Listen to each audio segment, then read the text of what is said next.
L'idée d'une machine animée, imitant à la perfection les mouvements d'un être humain, n'est pas nouvelle. Les figurines préhistoriques, les statues animées de Dédale, le golem biblique sont autant de rêves de machines à l'image de l'homme. Au XVIIe siècle, la création des automates ouvre de nouvelles perspectives. Mais les technosciences du XXIe siècle, alliant la robotique et les algorithmes, l'IA, rendent enfin possible la réalisation du robot humain. Les fantasmes de la science-fiction qui hantent le cinéma depuis la première version de Blade Runner de Ridley Scott en 82 jusqu'à la série suédoise Äkta människor, Real Humans, vrais gens 100% humains de 2012 deviendront-ils à court terme notre réalité? Le désir prométhéen de recréer des êtres humains ravive-t-il le paradigme de l'homme comme un empire dans un empire? Ou bien n'est-il que l'effet délétère d'un processus inéluctable des technosciences vers l'aliénation totale de l'humanité, ce que Günther Anders nommait obsolescence de l'homme? En effet, les progrès fulgurants de la recherche dans ces domaines, au Japon, en Chine et aux États-Unis, se sont traduits par la production industrielle de ces robots humanoïdes. Ainsi, la start-up chinoise A2 Square Robotics produit AlphaBot et prévoit d'arriver à 10 000 unités en 2026. Autrement dit, on est passé de la science-fiction à une nouvelle réalité socio-culturelle, mais aussi politique et économique, qui nous interroge sur l'avenir de notre humanité. L'humain qui est dépassé, vraiment, c'est le cas de le dire, par sa créature, le fantasme se mue en crainte. Mon ami robot, gentil film d'animation, deviendra-t-il mon maître et serais-je sa marionnette? Mais rien ne sert de se lamenter contre les machines alliant l'IA à la robotique, au point de ne pouvoir se substituer aux humains pour assurer les tâches de production, de soins, même de raisonnement. Essayons simplement de comprendre le processus en cours. Alors d'abord, l'origine de la machine imitant l'humain et les automates de l'âge classique. Hypothèse cartésienne, des automates d'apparence humaine, de pure mécanique sans âme. Dans le discours de la méthode, il présente en 5e partie le modèle de l'automate comme figuration simplifiée du corps-machine conçu par Dieu. Je lis. Ce qui ne semblera nullement étrange à ceux qui, sachant combien de divers automates ou machines mouvantes l'industrie des hommes peut faire sans y employer que fort peu de pièces, à comparaison de la grande multitude des os, des muscles, des nerfs, des artères, des veines et de toutes les autres parties qui sont dans le corps de chaque animal, considéreront ce corps comme une machine qui, ayant été faite des mains de Dieu, est incomparablement mieux ordonnée et a en soi des mouvements plus admirables qu'aucune de celles qui peuvent être inventées par les hommes. Fin de citation. Donc on a une explication mécaniciste du vivant qui n'est ici qu'un modèle théorique dont l'enjeu est purement épistémologique. L'anthropologie cartésienne est au contraire, vous savez, fondée sur une ontologie dualiste qui implique la différence substantielle de l'âme et du corps. Alors les corps-machines animales étant dépourvus de cette réalité spirituelle, les corps-machines humaines sont gouvernés par l'âme volontaire. Une machine est un objet technique complexe, fabriqué par l'homme, destiné à transformer une énergie, par exemple un moteur. Pour Descartes, l'énergie cinétique d'une montre. L'homme utilise ensuite cette transformation à ses fins et maîtrise le procès du début à la fin. Dans la deuxième méditation, après le doute concernant la réalité substantielle d'un morceau de cire, Descartes fait l'hypothèse que des silhouettes humaines aperçues dans la rue puissent être des automates. Si par hasard je regardais d'une fenêtre des hommes qui passent dans la rue, à la vue desquels je ne manque pas de dire que je vois des hommes, tout de même que je dis que je vois de la cire, et cependant, que vois-je de cette fenêtre, sinon des chapeaux, des manteaux qui peuvent couvrir des spectres ou des hommes fins, qui ne se remuent que par ressort. Mais je juge que ce sont de vrais hommes. C'est dans la lettre au marquis de Newcastle que se trouve l'explication du jugement qui attribue la vraie humanité à ces figures. La reconnaissance d'autrui ne pouvant se faire que par un échange de paroles sensées, c'est-à-dire à propos, ce qu'un perroquet ne saurait faire. Alors de ce point de vue, les machines animées, pure théorie, restent pour Descartes et pour le modèle classique, très inférieures à l'homme, aucun souci à se faire. Oui, mais voilà, un cartésianisme se radicalise et on a l'homme-machine de la maîtrise. Là, la condition de possibilité théorique de production d'humains artificiels consiste à réduire l'être humain à sa réalité physique. Pour Descartes, des machines articulées mues par des ressorts et revêtues de manteaux et de chapeaux, ne seraient que de faux humains, puisque comme les animaux, les hommes sont dotés de corps purement matériels, certes, mais leurs mouvements ne sont pas réductibles aux mouvements mécaniques, car ce sont des sujets définis par leur capacité de se penser pensant, cogito sum. Mais il n'en va plus de même dans l'anthropologie mécaniciste et matérialiste de la maîtrise, pour lequel la pensée n'est qu'une production de la matière, le corps une mécanique complexe, et nous sommes des machines, tout en nous est machinal, la pensée, un automate spirituel. Alors dans Blade Runner, le film dont je parlerai plus tard, il y a une scène où un constructeur de robots accueille des réplicants rebelles, dont une fille, très belle, qui fait des sauts périlleux, se joint de son corps, elle s'affirme comme un être intelligent, elle dit « Je pense donc je suis ». Clin d'œil à Descartes, mais non, déplacement de la problématique. En effet, du point de vue de l'humanisme classique, cette réplique ne vaudrait pas mieux que le psittacisme du perroquet, qui pourrait proférer des sons qui imiteraient une parole, mais pas à propos. Oui, mais depuis, ça a progressé. Alors, entre-temps, au XIXe siècle, on a une sorte de changement épistémique qui rajoute une couche de difficulté, puisque la fabrication n'est plus mécanique dans la science-fiction, elle devient électrobiologique. Le monstre du roman de science-fiction, Dr. Frankenstein, était fabriqué à partir de morceaux de cadavres animés par une décharge électrique. En attendant que l'évolution scientifique dépasse la séparation entre vivants et non-vivants, c'est tout l'enjeu des technosciences et des robots. Dans quelle mesure sont-ils des non-vivants? Deviendront-ils des vivants? Un dernier pas technologique permettra-t-il une synthèse biomécanique qui ferait de ces machines animées des êtres pouvant rivaliser? Bon, ça y est, ça n'a pas marché. Oh là là. Est-ce qu'ils vont donc rivaliser? Alors, je passe à la science-fiction, miroir des avancées technologiques, déplacement du questionnement sur la nature humaine. Histoire du fantasme depuis le golem. L'histoire de la construction de répliques d'êtres humains, du monstre biologique au robot humanoïde, le désir de recréer de l'humain peut apparaître comme ce complexe prométhéen ancien qui se retrouve dans de multiples personnages de fiction romanesque cinématographique. De Métropolis à 2001, Odyssée de l'espace, de Kubrick, où le chef du vaisseau spatial est finalement un robot, de iRobot, film de 2004, Robocop, Matrix, Terminator, Iron Man, super-héros de comics américains. Les robots universels de M. Rezang, pièce de théâtre de Karel Čapek, qui est l'inventeur du mot, justement, de robota, en tchèque et en russe.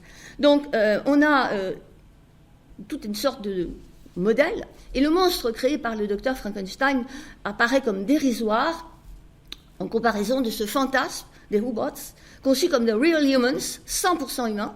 Ces nouvelles créatures seraient dotées de toutes les capacités humaines, au point d'inquiéter leurs propriétaires. Le fantasme transhumaniste de l'homme augmenté se retourne enfin contre lui-même, comme dans Final Cut, et l'affirmation devenue démente, selon laquelle l'homme est un empire dans un empire, va conduire les apprentis sorciers au désastre. Le processus de la recherche des technosciences est-il inéluctable? On pensait il y a peu qu'un large fossé séparait l'IA générative, conversationnelle, comme ChatGPT, entraînée sur des milliards de mots, et l'IA matérielle, qui doit apprivoiser les éléments plus complexes, l'espace par exemple. Et voilà que toutes les perceptions des relations spatiales semblent appartenir à ces robots, les robots d'Unity, entre autres, qui ont fêté le Nouvel An chinois par une chorégraphie formidable. J'en viens à Blade Runner et au 7 remake de ce film de 1982 à 2017.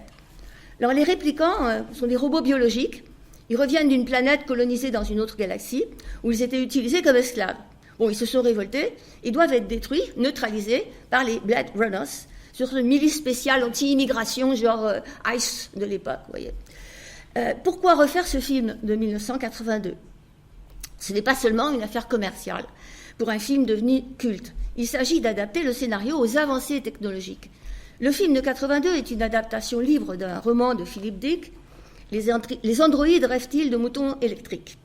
L'ironie du titre incite à une critique distanciée. Au contraire, le film de Ridley Scott, qui avait déjà produit Alien, semble accorder tout son intérêt aux robots nouvelle génération, notamment une splendide créature, Rachel, Un robot biosynthétique doté d'un programme où de faux souvenirs d'enfance sont engrammés et dont le Blade Runner principal, qui devait la tuer, tout tombe amoureux. Les interactions entre humains et robots deviennent alors le vrai sujet de l'histoire, et la question de l'intériorité du robot, de sa capacité à exprimer, sinon à ressentir des émotions, devient l'enjeu. Après l'échec d'une première version, le film devenu culte est revu par son auteur. Une nouvelle version sort en 92, en 2007, et il inspire des séries, des jeux vidéo, preuve de son attraction pour les nouvelles générations. Au point qu'en 2017, encore un remake de Denis Villeneuve qui fait passer cette fois l'histoire en 2049. Alors les réplicants anticipent-ils notre avenir proche ? Dans une ambiance glauque, de fin du monde, de guerre nucléaire, les hommes émigrent sur d'autres planètes, ça nous dit quelque chose, hein, et ont besoin de robots très perfectionnés qui imitent le mieux possible les formes et les aptitudes humaines pour le travail, mais aussi pour les loisirs. Ces robots sont plus des mécaniques, mais des créatures biologiques de synthèse dont les organes sont fabriqués et ensuite assemblés. Les dernières versions sont si parfaites qu'on a peine à les distinguer des humains, la seule différence étant parfois leur manque d'empathie, mais ça aussi ça va se corriger. Le dernier remake du film, en 2017, pousse l'absurde jusqu'à la réplication de l'humain, puisqu'une réplicante devient capable d'enfanter. Bref, retour à la case départ, procréation. Mais alors à quoi bon reproduire des comportements humains, d'autant plus que les produire meilleurs que l'original fait réapparaître une sorte de déterminisme naturel qui s'impose à l'homme, et l'artifice dépasse les créateurs. J'en viens à la série Real Humans de 2012, que certains ont peut-être vu. Alors dans cette série, qui est surtout intéressante dans son exposition, parce que le scénario s'est perdu et finalement la série s'est interrompue, c'est l'intégration plus fine de la problématique qui interroge le rapport vivant-machine. Les Hubots sont des modèles humains copiés sur des personnes décédées,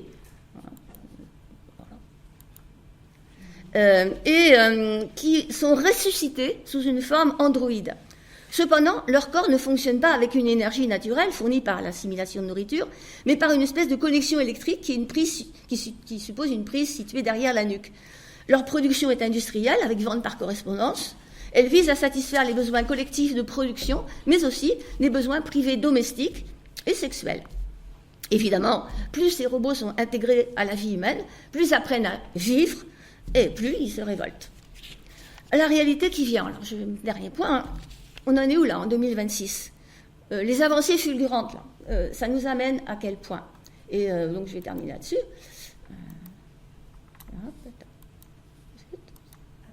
Voilà, on voit l'évolution de ces robots. Voilà. La course à l'innovation et la concurrence dirimante entre les grandes puissances de la high-tech. Au Japon, la société Enatic, dirigée par Hiro Yamamoto, 24 ans, réalise la connexion entre une IA matérielle, la robotique numérisée et l'IA générative, des supercalculateurs dont les algorithmes servent de cerveau de substitution. Les Hubots sont conditionnés pour côtoyer les humains dans des environnements variables auxquels ils doivent s'adapter par un apprentissage profond, le deep learning, et cette évolution est rendue possible par l'application de la recherche universitaire de pointe et la sophistication de puces comme Nvidia. Et donc, on va avoir des robots qui ont des corps humanoïdes qui sont revêtus d'une enveloppe souple qui a l'apparence d'une peau, comme on voit là. Les plateformes matérielles se perfectionnent, les batteries, des capteurs, des moteurs, des processeurs embarqués et tout un tas de nouveaux matériaux qui permettent de fabriquer un robot féminin. En Chine, l'université Northeast Normal travaille sur des robots dotés de nerfs synthétiques qui ont la capacité d'être affectés par le milieu extérieur et d'y adapter leur conduite. Et alors là, le modèle Pepper, je ne sais pas si vous voyez ce que c'est, il est complètement dépassé, évidemment. À Canton, le président de XPeng, c'est l'automobile, Brad Gu, affirme qu'avec suffisamment de données et plus d'entraînement, les humanoïdes vont pouvoir rapidement assurer des rôles socialement utiles. Nourrice, cuisinier, jardinier. Les nourrices, les bébés. L'entreprise a produit un prototype d'une Hubot féminine, avec un masque d'escrime, mais un corps qui a vraiment l'apparence d'une femme, d'une vraie femme. Alors on dispose de robots capables de participer à des séances de kung-fu, de danse.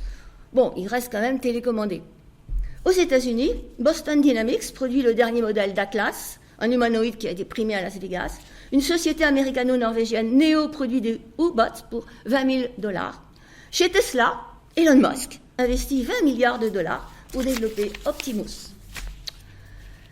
Définition du robot. de Robota, travail, labeur. Dispositif mécatronique qui allie mécanique, électronique et IA, conçu pour accomplir automatiquement des tâches qui imitent dans un domaine précis des actions humaines.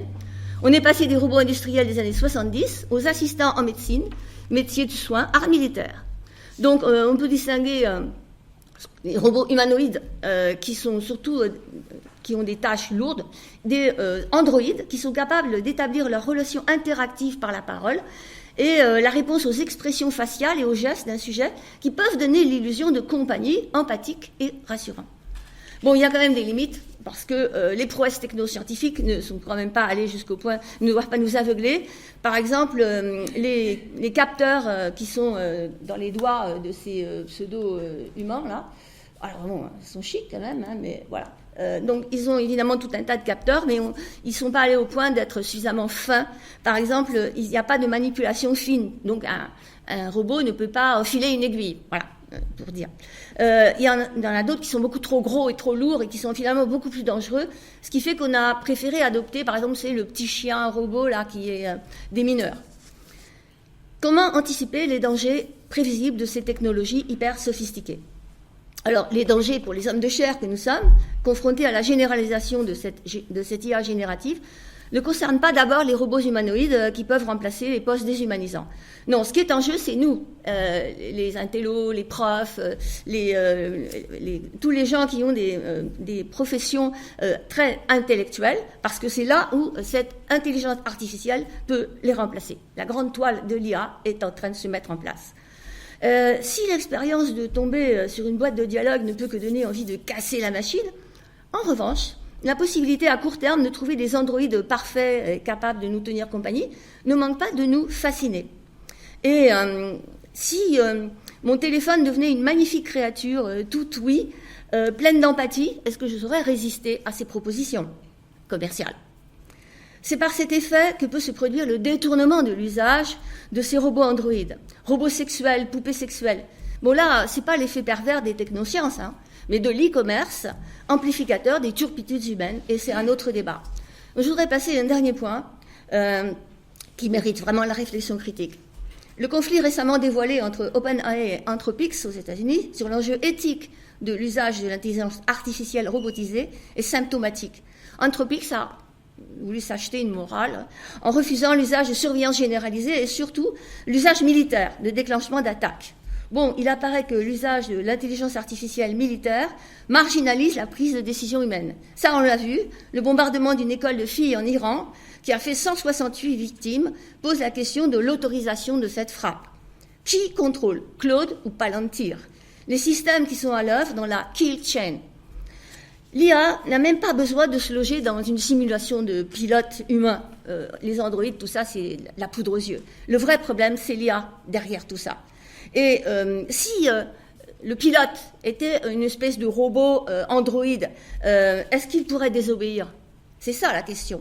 Quand on sait que ces programmes de destruction massive comportent le recours à l'arme nucléaire, bon, on se demande si la quasi-instantanéité entre l'identification de la cible et la décision de la détruire est un progrès de l'humanité.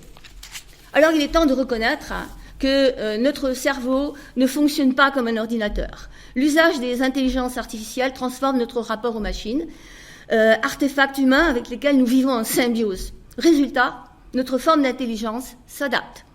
L'homme a façonné l'IA à son image, mais celle-ci le lui a bien rendu. Moralité. Il faut résister aux patrons de la high-tech transhumaniste qui imaginent une hybridation entre les humains et les androïdes, les cyborgs, les androïdes ultra perfectionnés. La finalité de cette fuite en avant, c'est la rentabilisation à outrance d'un capital mortifère et l'instauration d'une nouvelle société, d'une hiérarchie cyber-racialisée entre une minorité d'humains augmentés et la masse des hommes dont la vie serait vidée de son sens. Je vous remercie.